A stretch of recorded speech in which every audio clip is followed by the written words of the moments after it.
Como les informáramos del doblete sísmico que sacudió este miércoles a Venezuela, dejando cuantiosos daños, nos acompaña el geólogo Osiris de León. Gracias por estar con nosotros. Vamos a hablar un poco y ya tenemos nuestro mapa listo porque se llama, y lo hablamos, el borde de contacto de la placa tectónica del Caribe. Así es. Este borde rojo que va desde Centroamérica hacia una gran curva.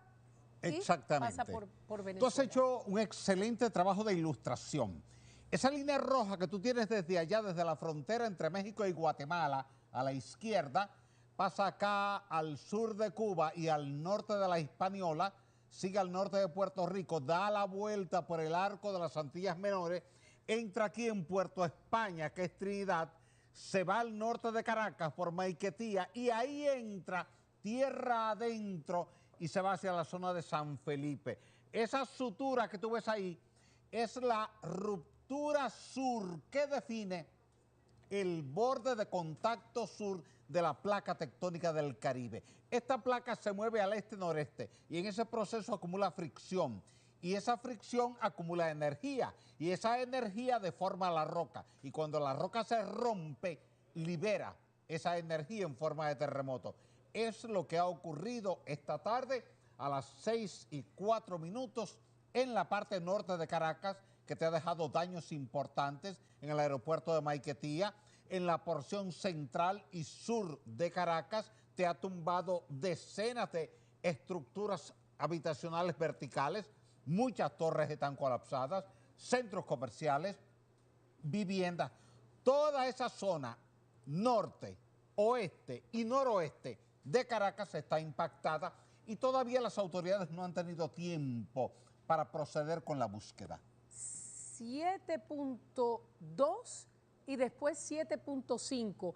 Todos los medios, todos los registros hablan de 2 sismos, pero tras bastidores, y lo dije en la pausa, tú nos comentabas que era un solo sismo. Un solo evento, y te voy a decir por qué. Pero tienen, es sencillo. Pero tienen magnitudes diferentes y profundidades diferentes. Porque son redes distintas que están haciendo registros distintos y cálculos distintos.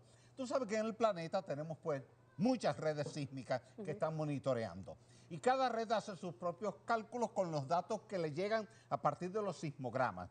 ¿Qué quiere decir eso? Que cuando tú ves en cualquier parte del planeta Tierra 2 epicentros que tienen un mismo tiempo de inicio, observa que el primero, el que te reportan como 7.2, dice que inició a las 6:04 y 33 segundos. El otro a las 6:05. Y el segundo, 6:05 minutos y 12 segundos. El tiempo transcurrido entre uno y otro son simplemente 39 segundos. Ese tiempo es inferior al tiempo de duración del evento sísmico. ¿Qué ocurre muchas veces, Alicia? Que el proceso de ruptura va abriendo la corteza terrestre. Puede acelerarse o ralentizarse dependiendo de las características de la roca por donde el evento va rompiendo la corteza terrestre. Se puede atenuar, de repente tú sientes que se calma y luego se acelera. Eso puede hacer que una red A y una red B contabilice como un evento A y un evento B. Pero al tú ver que el epicentro es el mismo y el tiempo de inicio es más o menos el mismo, tienes que estar clara de que fue un solo proceso de ruptura, aunque esté reportado de forma distinta. Pero la ubicación también reportan en San Felipe y también en Yuramé, o Yurame, sí, algo así. Es normal porque recuerda que la primera etapa del proceso de cálculo epicentral parte de las primeras estaciones que registraron en el evento y compartieron la información. Por tanto, si tú estás, digamos, en La Romana haciendo un cálculo y yo estoy en Montecristi haciendo otro cálculo, nuestros cálculos iniciales no van a ser exactamente iguales. Vamos a tener una pequeña diferencia epicentral, una pequeña diferencia hipocentral y una pequeña diferencia en el tiempo de inicio del registro, porque recuerda que lo que está generando el terremoto son ondas de compresión y ondas de corte, además de las ondas superficiales. esas ondas llegan en tiempos distintos a estaciones sismométricas distintas. Y esa es la data que toma el experto que está en ese momento en la estación para hacer el cálculo. En la medida en que pasan horas, el cálculo se va refinando, se va todo unificando y mañana o pasado tú vas a ver ya un dato relativo a un solo epicentro con una sola magnitud y un solo proceso de ruptura de la corteza terrestre. Hablábamos de que no había cifras oficiales, que aún no se había dicho cuántos heridos pudiera haber, si hay fallecidos, que debe haber, y tras bastidores hablamos de cómo habían caído estos edificios. Así es. Entonces, cayeron en estilo pancake o panqueque, como le llaman algunos. Es esa estructura que colapsa verticalmente y al final los escombros te quedan como fichas de dominó una al lado de la otra. Eso es un poco complejo, exacto, como si colapsara verticalmente, como cuando tú tomas un acordeón y lo comprimes. Eso ocurre cuando el primer piso es muy flexible y ese cambio de rigidez entre los primeros niveles y los niveles superiores con la sacudida sísmica hace que falle abajo y el resto de la estructura colapsa.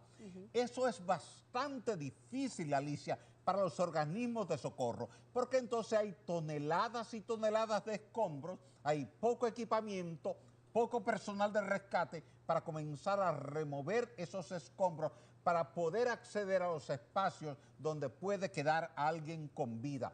Por eso es importante siempre que en las primeras horas los organismos de socorro de toda la región, Estados Unidos, México, Canadá, República Dominicana, Puerto Rico, Colombia, salgan hacia allá, porque si hay algo que se necesita con urgencia en Venezuela es equipos de rescate con perros entrenados, con sensores de audio y sensores térmicos para poder comenzar con esas labores de rescate, porque eso va a durar muchos días ese proceso. ¿Ese proceso da posibilidad de que haya más sobrevivientes o todo lo contrario? Muchas veces sí, cuando la persona estaba al lado de un objeto alto, robusto, que cuando colapsó el techo del nivel donde estaba, cayó sobre ese objeto alto, ahí perdió la mayor parte de su energía y entonces al disiparse la energía, el que está al lado prácticamente queda sin sufrir daño. Por eso es importante nunca perder la esperanza cuando hay un proceso de rescate. Es decir, siempre tú tienes que pensar que en los primeros 3, 4, 5 días siempre habrá la posibilidad de que alguien esté con vida en algún espacio. Lo vimos en Haití, lo vimos en Turquía, lo vimos en Ecuador, lo hemos visto en diferentes partes del mundo. Cuando hablabas de panqueque, sí, me recuerda lo que ocurrió en Puerto Plata con una escuela. La escuela Gregorio Urbano Gilbert. Exactamente, y sí, cayó como precisamente panqueque. así. El primer piso se aplastó de tal forma que cuando tú llegabas al otro día, tú pensabas que no había ocurrido nada porque lo que estaba de pie era el segundo nivel, pero nadie sabía que era el segundo nivel, porque el primer nivel quedó tan aplastado que daba la impresión de que era una escuela de un nivel cuando en realidad eran dos, porque el primero quedó total y absolutamente aplastado. Esa era la misma placa. Es la misma falla, solo que Puerto Plata. Exactamente, solo que estamos en extremos opuestos. Aquel fue justo al norte de Puerto Plata, este es aquí al oeste de Caracas, pero tú puedes ver que pertenecen a la misma placa tectónica del Caribe. En aquel caso del 2003 fue el borde norte, en este caso el borde sur. Ay, me encantaría, señor director, si pudiéramos subir ese audio. No sé si tiene audio, pero me encantaría poder escuchar ese testimonio de esa persona que narraba lo que había ocurrido, y creo que es el aeropuerto de Maiquetía. Hay daños importantes en el aeropuerto de Maiquetía. Me lo está buscando para poder ponerlo, porque el aeropuerto de Maiquetía sufrió cuantiosos daños. Está muy cerca de la falla, tú puedes ver Caracas, Maiquetía está al norte de Caracas, justo llegando al mar, y tú puedes ver que la falla pasa justo por ahí. Por tanto, el tramo de ruptura va desde donde tú tienes esa C y la A de Caracas, moviéndose hacia el oeste, luego al suroeste hasta llegar a la zona de San Felipe. Este es el epicentro. El epicentro. Sin embargo, se siente... Claro. Porque ¿Hasta cuántos alrededor kilómetros? del epicentro las ondas se van desplazando, van moviendo el suelo, va vibrando intensamente y todo el que vive en ese entorno siente una fuerte sacudida sísmica que va a depender de dos aspectos básicos. Primero, qué tan cerca o qué tan lejos tú estás del epicentro, y segundo, qué tan blando o qué tan rígido es el emplazamiento donde tú estás. Si tú estás en arcilla, limo, arena, caliche, aluvión, vas a sentir más vibración que si estás directamente sobre roca. Vamos a escuchar ese testimonio.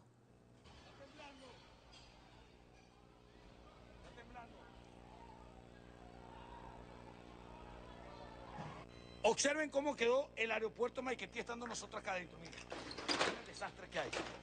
Acabado totalmente. Observen después el terremoto. Observen cómo quedó todo. Señores, grave la situación que estamos viviendo acá. Terremoto de alta magnitud. Miren cómo quedó todo. Pueden observar, yo grabé, en el momento del terremoto, yo grabé todo. Ayudamos a sacar a la gente también. Miren cómo está el techo. Todo quedó destrozado. Todo quedó acabado, mire. Aeropuerto de Maiquetía. Es bueno que llamen las autoridades para resguardar muchas cosas acá, mira. Mira este desastre. Este es Maiquetía, en las ascensores donde están. Observe. Impactante, porque él no menciona que hay heridos allí, como que todo el mundo logró salir. Hay videos que muestran la gente corriendo sí, en el pánico. estampida. Pero hay un detalle importante, Alicia, y es que el aeropuerto de Maiquetía pasa casi al ladito del eje de la falla sísmica que provocó el terremoto.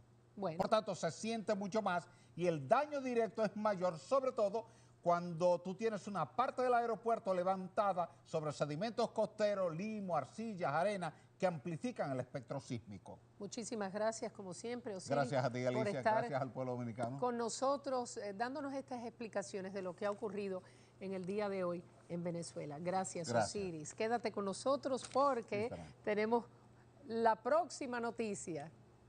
Director. Banco Popular presenta